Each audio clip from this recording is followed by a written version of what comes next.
Okay, so NBA season is back, and I could not be more excited. I love baseball playoffs right now, and I'm liking football, because of fantasy, but I'm an NBA guy at heart, and wow, what a great first game. Okay, so opening thoughts is that J Dub is a beast. I thought that first half and pretty much up until like midway in the third, Thunder offense looked bad, and all I could think of was J Dub could really help them. Like if because Shea really didn't do anything until the fourth quarter and overtime, but before that, it's like they really could have used another guy that can essentially create his own shot. They got good scoring from Chet in the first half. He had 28 points total, 2 for 5 on threes.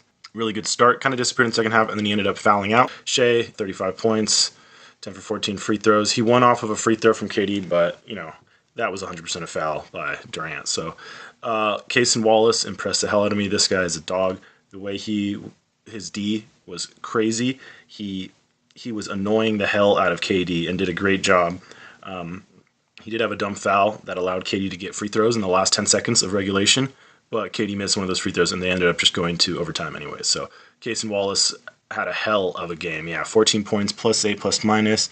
Yeah, where's his steals? 4 steals. Yeah, he was great. Caruso and Dort were obviously amazing as well, adding in another 1 steal for Dort, and then Caruso had 2 steals for Caruso right there. Those 3 defensively just hounding all of the Rockets ball handlers. And the fact that Caruso can come off your bench, Aaron Wiggins can come off your bench is just insane. Yeah, Thunder are so deep, and once they get J-Dub back, I think who would move to the... Do they like to start Hartenstein, Chet? I feel like I would rather have Hartenstein come off the bench. Chet start at center. Keep Cason Wallace and Shea as your guards, and then I would do Lou and J-Dub as the forwards. I think that would be the starting 5 once J-Dub comes back. Or whenever Shea kicks it out to Wiggins or Cason Wallace, there's no doubt in my mind it's going in. So what do they shoot? Wiggins shot 2 for 5. Cason shot 3 for 8. Those dudes, they seem to just hit him when it's big. Cason Wallace had a big step back one that was in one of the overtimes, and it was huge.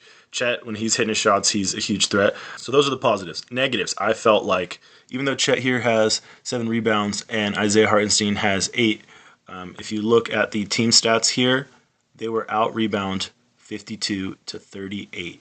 I think this is the reason why Nuggets were able to take the Thunder to 7 games during the playoffs, because the big men, Aaron Gordon, Jokic, are better rebounders than Hartenstein and Chet. That is probably like their only weakness right now. It's so stacked on the guards. And AJ Mitchell, never heard of this guy. This dude comes out of nowhere, 16 points, had a crazy freaking 3-point and 1 to end the half. Yeah, so they got another young guard who's good. They have a really deep team, and honestly, I think they're fine running it back with the exact same roster since they just won a championship. But if they were to diversify, I think losing one of these young, really good wings to get a solid big bruiser. So kind of like how Denver went out this offseason and picked up Valanciunas, just another big rebounder, like a rebounding specialist dude who, because they got all these great wings. So honestly, if they lost a guy, if you had to say goodbye to Aaron Wiggins or something like that, who is a beast, but if you got a solid rebounding big, that could be the way for them to go. Moving on to the Rockets. Kevin Durant started great. He had these mid-range shots, pull-ups in the first half that the net doesn't even move, just so crisp.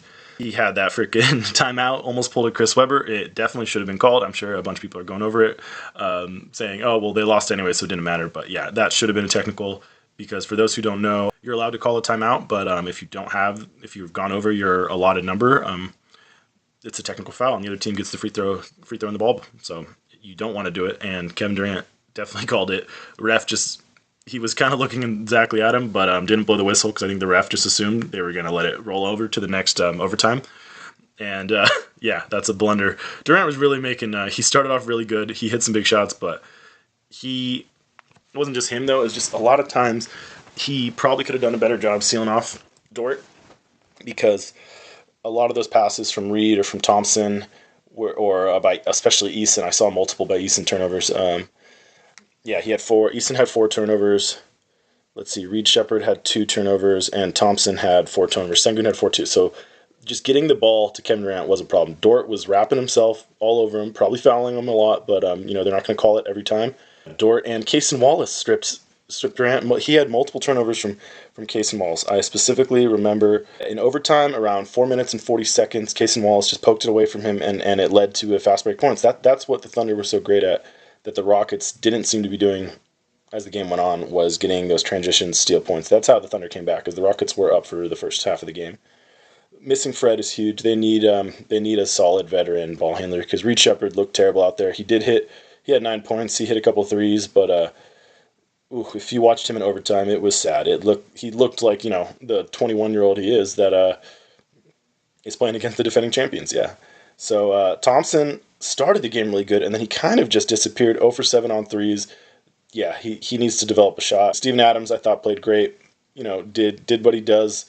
Him and Sengun were feasting on the glass, 13 and 11 boards respectively. Sengun was the best player out there. Dude looked amazing. He does force his shot, and it's out of control a lot. Lou Dort got an easy charge on him, I remember, because Sengun was just running down like a maniac to pull and spin move. I thought Jabari Smith Jr. had a really good game. He had a big three from a kick out from KD, which should have been a turnover. Kicked it out in overtime in the last 3 minutes, 25 seconds. Boom. That was a huge shot. Brought it within a 2-point game. Sengun looked great. Jabari looked great. Thompson started great. Outside of that, Tari Eason looked terrible. Reed Shepherd looked bad. Josh Okogie was there. He was stretching out Thompson once he got that cramp and had to leave. Good to see Capella back. Rockets, I think they're going to make more trades. Kevin Durant, him, LeBron, and KD, or him, LeBron, and Steph for all. Kawhi, Harden, these guys, they're only going to get worse. They're either going to stay the same or get worse every year from now on. I think Rockets need, if he is their missing piece, I can see them shipping out Tari Eason. I think Reed Shepherd should go. If he has some good performances, maybe that will help his stock. And honestly, get rid of those two. Get a solid veteran point guard. I couldn't tell you who's free agents right now, but Drew Holiday would be good with these guys. I don't know, maybe he's too old, but it's like you need that dude who just isn't gonna someone who can reliably just get Sengun the ball, not at the 3-point line, because Sengun had to do so much of his work he was hitting his threes, but he could score so much easier if you got him the ball when he's a foot outside the key, and he could just start his post up there. He doesn't have to do these crazy dribbles, and I think a lot of his turnovers were because he was good dribbling downhill with a full head of steam and lost the ball. Okay, now on to the Lakers-Warriors game. So let's go with the bad first. Lakers looked like crap. Pretty much everyone not named Luka Doncic looked bad. Luka had 43, of course. Yeah, 43 points, almost a triple-double, 1 assist away. Just missing that there. He did have a lot of turnovers, but, what can you expect? Reeves with 5 turnovers killed. Ayton, 4 turnovers, killed us. Yeah, these dudes are... Marcus Smart, 3 turnovers, like Jesus. I like the hustle of the Rook, Laravia. That was pretty nice. Rui, I got Rui in fantasy this year with the last pick in my 10-man draft, so, I'm not going to keep him around after... I thought, LeBron's out, Rui will step up, but, expecting a bit too much. Ayton, I saw a Reddit post like a month ago saying, by the time he's done with the Lakers, Ayton will be one of the most hated Lakers of all time, and I'm buying that not hot take, because dude just doesn't look great. I don't know. The dude has that fit. He was so good on Phoenix. What was it? Was it just Chris Paul? Was it really just Chris Paul? Gabe Vincent was just getting abused on the defensive end. Didn't do much for us offensively either. So Luka basically carried Reeves. Looks like he did good, but all his points, if you actually watch the game, he had like 10 points in garbage time when the Lakers got it to within like 5, I want to say, with like 3.5 minutes in the fourth. And then, so we cut it from like 15 to 5 or 10 to 11 after that. Yeah. I hope Connect comes back soon because, I think they could have used a player like him instead of Gabe Vincent for sure. Warriors, I like the Warriors. I'm a huge Jimmy Butler fan. I'm higher on Jimmy than most people, especially all-time lists. I really hope those 2 finals runs get remembered. He's old. He's older now. He's a merchant. 16 for 16, more free throws. How many did Shea have? Yeah, that's got to be the most free throws. Sengun had 11 in his game. Shea had 14. Jimmy had 16. What did Luka have? Luka only had 10. Yeah. So Jimmy is the merchant of the day. Good for him. 31 points. Yeah, but he just does everything for you. Just him and Draymond are the type of psychos that bring the best out of each other.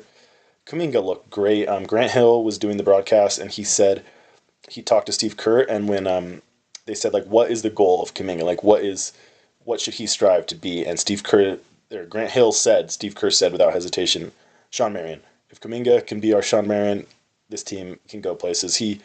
And that's the thing with that. A lot of young dudes who are used to being the main scoring option, the main stud.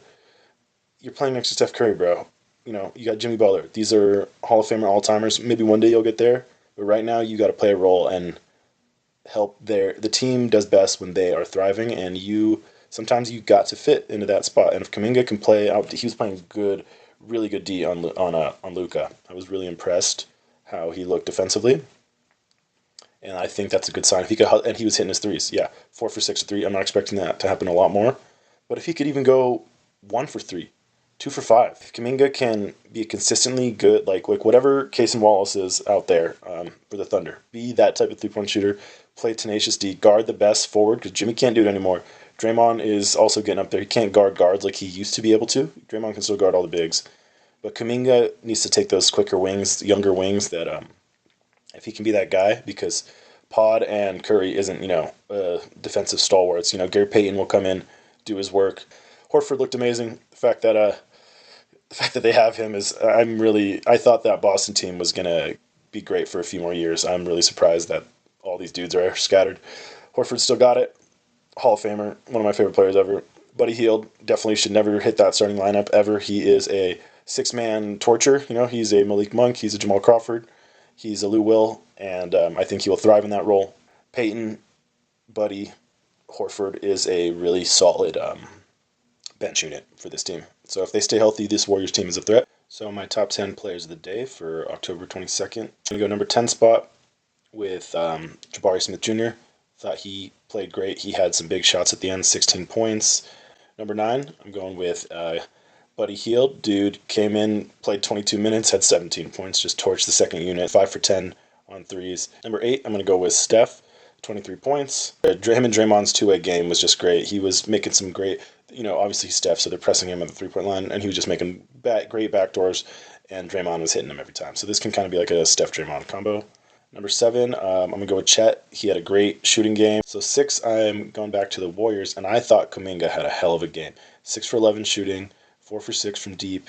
Yeah, 17 points, great, +4, ±9 rebounds, 6 assists. Like, Steve Kerr wants him to play like a prime Shawn Marion, and if he can do something like that, this Warriors team has a really good chance. If they stay healthy, they can go far.